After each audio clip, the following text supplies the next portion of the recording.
Bueno, soy efectivamente de Acaponeta. Nací a finales del 68, en una familia donde finalmente mi madre se tuvo que hacer cargo de nosotros, de 4 hijos, soy el menor. Cuando yo llego a la primaria, yo era un niño muy inquieto, pero era un niño aplicado, como le llamaban, ¿no? Cumplía con mis tareas, y bueno, era un poquito más inquieto de lo normal, ¿no? Entonces cuando yo llego, pues sí, nos dejaban jugar en el patio fútbol y jugaba. Con mucha frecuencia en el patio me peleaba con cualquiera ahí. Entonces era inquieto más allá de lo normal, pero era un niño que tenía buenas calificaciones. En quinto año recuerdo que convocaron para la escolta y nos hicieron un examen a todos, y después del examen yo fui el segundo mejor promedio y me hicieron sargento de la escolta. Me lo gané por aprovechamiento. Siempre me gustó el deporte, jugué fútbol, andaba ahí, armaba las retas en el barrio.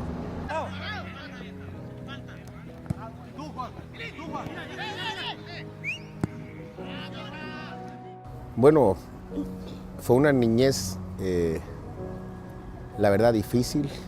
Fue una niñez con muchas carencias, sobre todo con una carencia bien importante que fue la parte paternal. Cuando yo nací, mi papá no estaba con nosotros. Mis primeros años que yo recuerde, no tengo en mí la figura esa paternal. A temprana edad tuvimos que trabajar porque de esa manera contribuíamos con el gasto de mi mamá.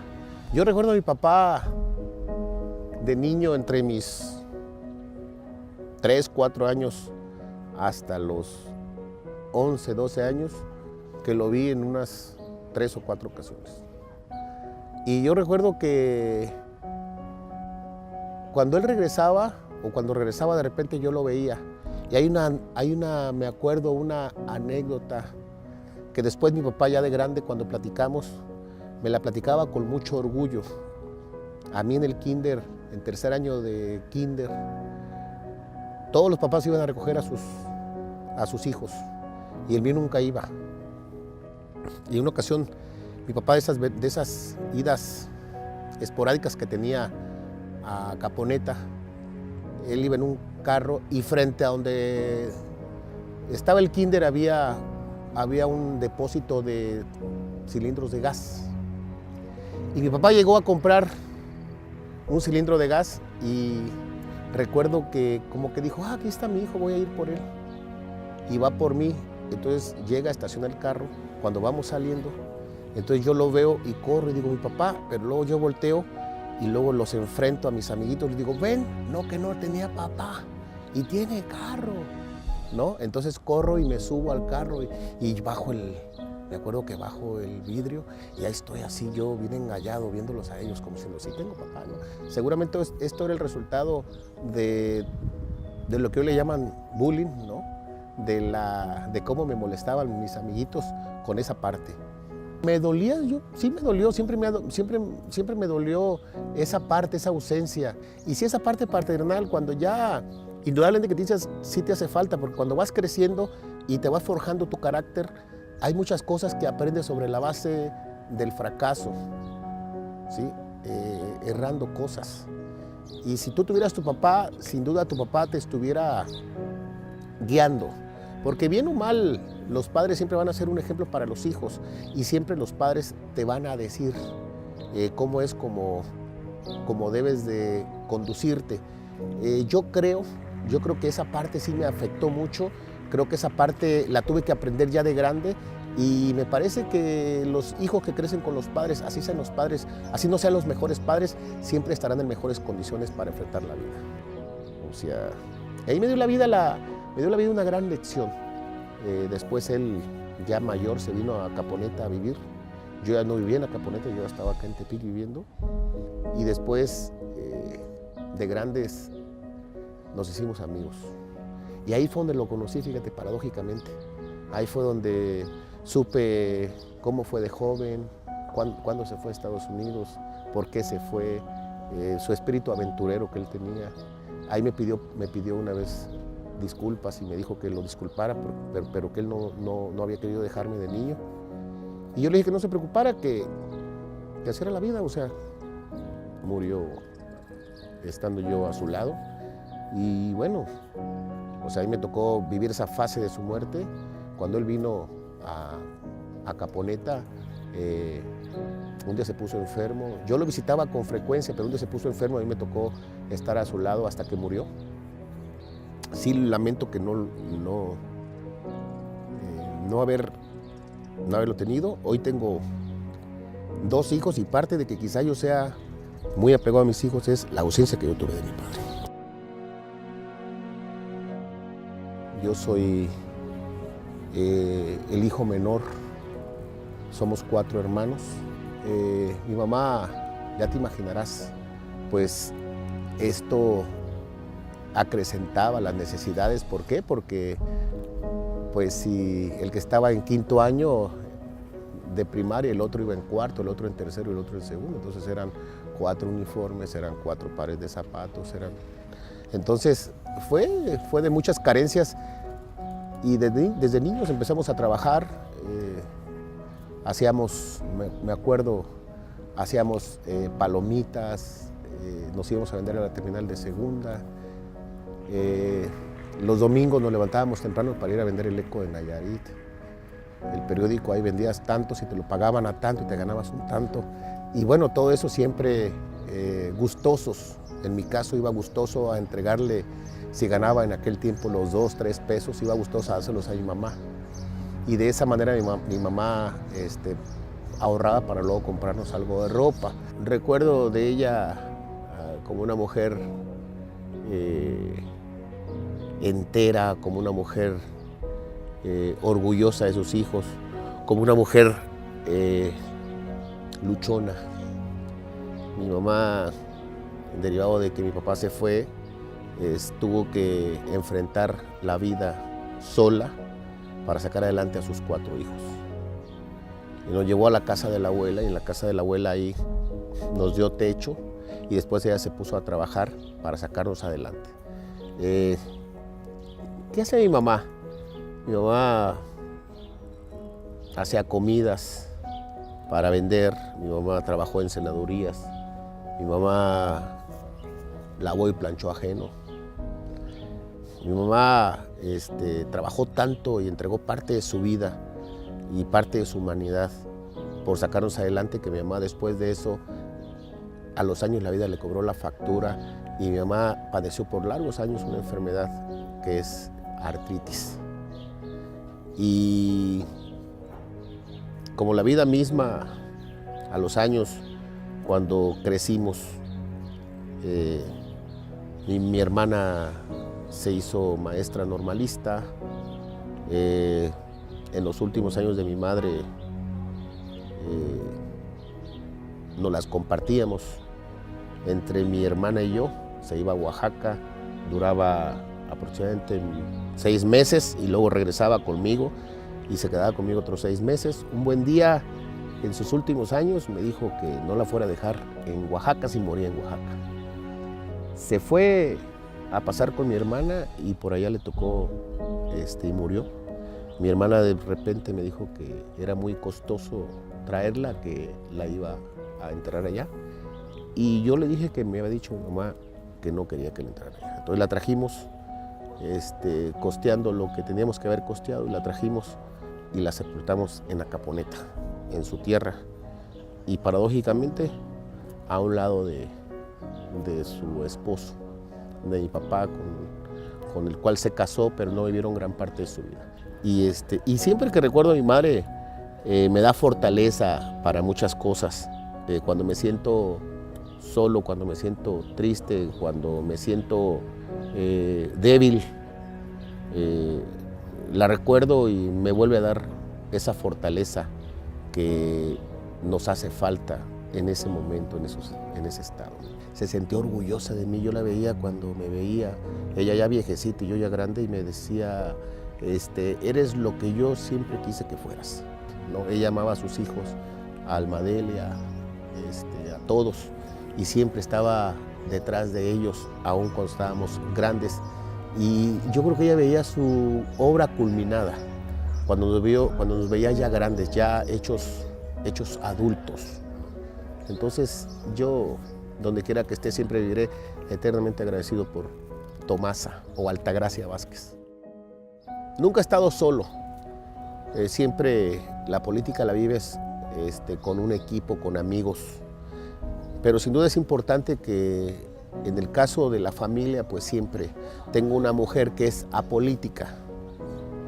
Mi mujer no se involucra mucho en asuntos de la política, pero no porque no se involucre, no deja de opinar. Entonces es como mi referente.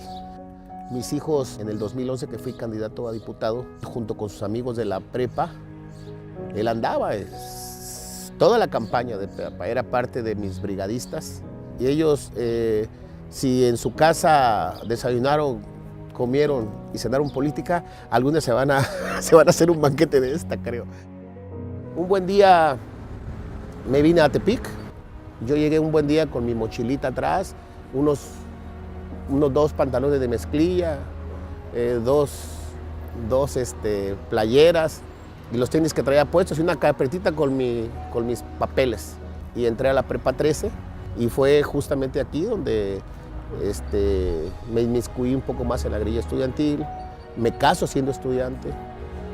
Yo dejo de estudiar para que ella terminara, ella estaba en comercio, yo iba entrando a Derecho, ya había terminado la prepa, en la universidad, en la UAN, y ella termina su carrera de contador público y auditor, y después vuelvo a entrar yo, pero ya venía yo muy engrillado.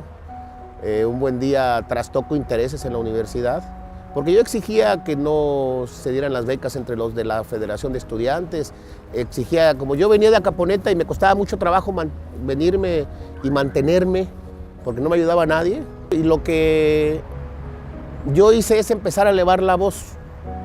Y en una ocasión me acuerdo que estando por acá Cedillo, yo lo denuncié, ahí por la zona de la Alameda vino, llevaba yo constancia de todo, a Ernesto Cedillo, el presidente, se lo denuncio, luego a los días, ese año nos llevamos los titulares de muchos medios nacionales. Entonces nosotros denunciábamos muchísimas cosas, los aviadores, todo lo que hoy se sabe en la universidad, nosotros desde entonces, ¿no? Porque siempre ha sido esto como una mafia, ¿no? Dentro de la universidad que ya estaba en ese proceso de pudrición que hoy se conoce. Y nos siguieron rompiendo la cara una y otra vez. Y finalmente terminó nuestro periodo en la universidad. Nos corren en un juicio así sumario. Se lavan las manos y nos notifican que estamos corridos de la universidad.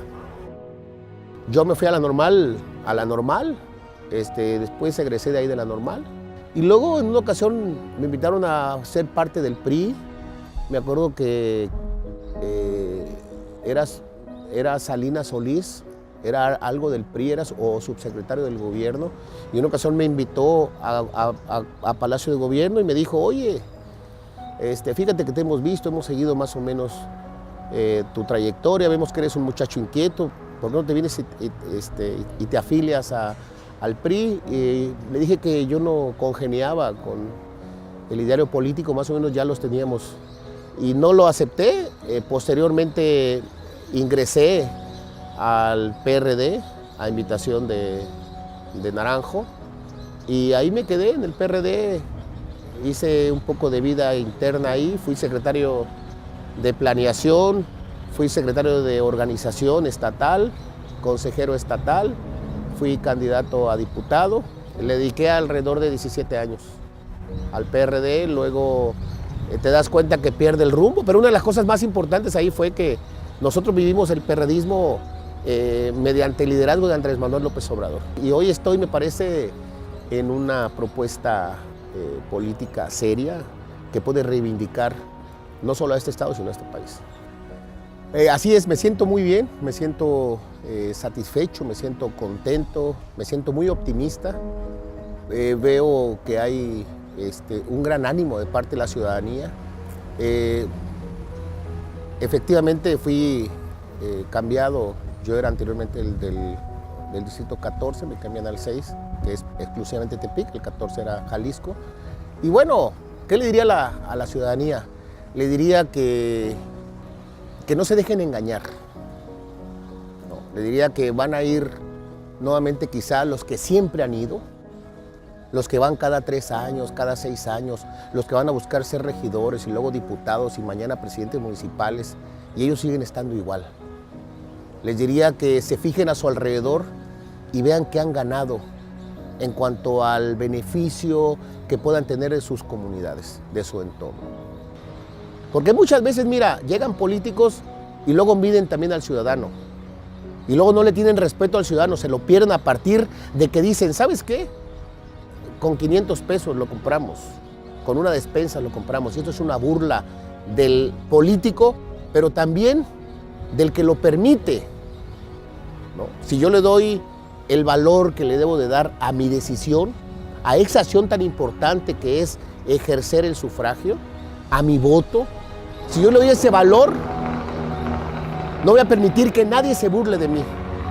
Yo invito a la gente a que se entere, a que lea un poquito, a que vea los medios de comunicación, que vea quién tiene al país como lo tiene, que vea quiénes son los responsables de todo lo que está pasando, del alza en los precios de canasta básica, del alza en el precio del gas, de la luz, de la gasolina, que hoy acaban de aumentar el 17% a la luz eléctrica, que vean cuál es el origen de este aumento, que vea quiénes la votaron en la Cámara de Diputados y en la Cámara de Senadores, que vea quiénes son el PRI, quiénes son el PAN, quiénes son el PRD, que son exactamente lo mismo, que actúan para su interés personal y no pensando en la colectividad o no pensando en el pueblo. Ellos salen millonarios y al pueblo vienen luego y le asestan los golpes mediante la aplicación de impuestos. Que vean qué ha pasado en Nayarit en los últimos años, quiénes han gobernado, cómo teníamos hace 15, 16 años una deuda de 200 millones de pesos y ahorita tenemos una deuda por encima de los 12,000 millones de pesos. Y todos esos, o muchos de esos responsables, van a ir otra vez a tocarle la puerta de sus casas y a decirle, ya cambié, ahora sí soy otro, dame otra vez una nueva oportunidad. No, que le cierre la puerta de su casa y que no siga permitiendo que se siga burlando de ellos. O sea, ya no podemos permitir eso. Y yo me sumo a la ciudadanía como parte de ella para decirle que vamos a defenderlos.